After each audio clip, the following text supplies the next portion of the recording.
Je me présente, Dr Deli Fouet, je suis professeur agrégé en réanimation médicale à l'hôpital Al-Rabta de Tunis. On va voir ensemble les spécificités de la gestion du patient suspect ou porteur du SARS-CoV-2 ou COVID-19 sous ventilation mécanique invasive.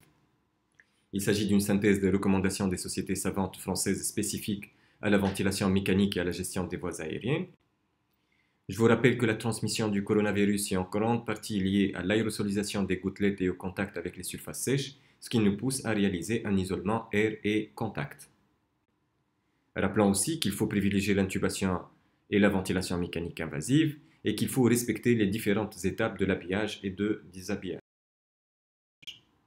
Il faut diminuer le nombre de personnes présentes, il faut définir le rôle de chacun en amont, la communication doit être claire et une surveillance mutuelle doit être faite pour détecter les risques de contamination. Maintenant, quelles sont les situations chez les patients intubés et sous ventilation mécanique qui augmentent le risque de contamination du personnel soignant? Les situations à très haut risque de contamination sont, en premier lieu, on cite la présence de fuite autour du ballonnet de la sonde d'intubation. Par ailleurs, le risque est très important lors de la déconnexion du circuit de ventilation et là, on distingue deux situations. La déconnexion pour la réalisation d'une aspiration trachéale d'une part et d'autre part la déconnexion pour des motifs autres que l'aspiration. Le risque de ces situations est l'aérosolisation du virus, augmentant ainsi le risque de contamination du personnel présent dans la salle.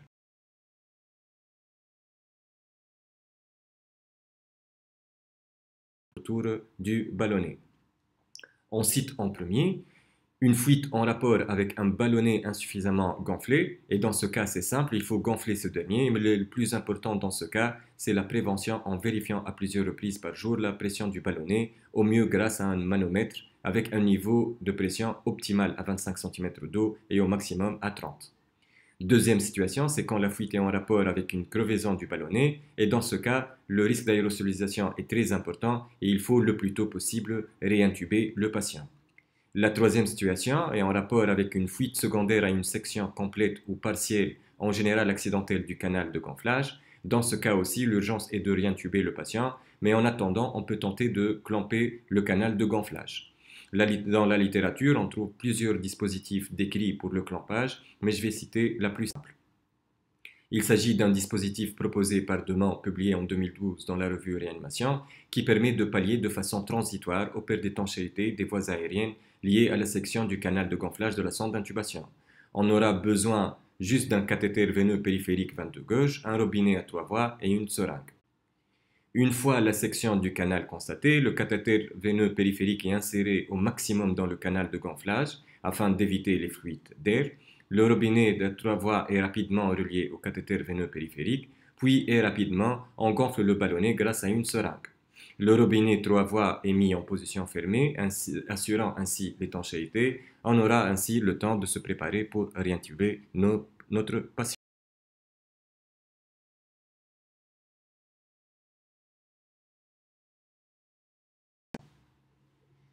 Afin d'éviter les risques d'aérosolisation en rapport avec les aspirations, il faut privilégier les systèmes d'aspiration clos. En cas de non-disponibilité de ces systèmes, les auteurs recommandent de réaliser une pause expiratoire de 15 à 20 secondes avant d'ouvrir le bouchon du raccord court ou annulé pour réaliser l'aspiration trachéale. Je répète, donc, on met une pause expiratoire de 15 à 20 secondes, puis on réalise l'aspiration.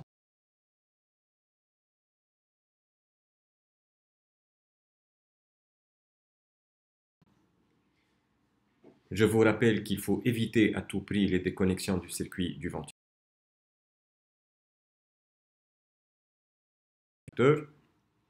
Lors de la déconnexion, il faut avant tout mettre la ventilation en attente. Certains auteurs recommandent même de clamper la sonde. Puis et seulement après avoir mis la ventilation en attente, on peut déconnecter le circuit. Comme indiqué sur la diapositive, gardez le filtre du côté du patient. Maintenant, une fois le motif de déconnexion réglé, on commence, et j'insiste, par reconnecter le circuit, puis redémarrer la ventilation. Je répète, il faut mettre la ventilation en attente, déconnecter le circuit, reconnecter le circuit avant de redémarrer la ventilation. Ventilateur en attente, on déconnecte le circuit, on reconnecte le circuit, puis on redémarre la ventilation. En conclusion, il faut vérifier la pression du ballonnet plusieurs fois par jour au mieux par un manomètre de pression. Privilégiez les aspirations par les systèmes clos et évitez à tout prix les déconnexions inutiles. Bon courage et je vous remercie.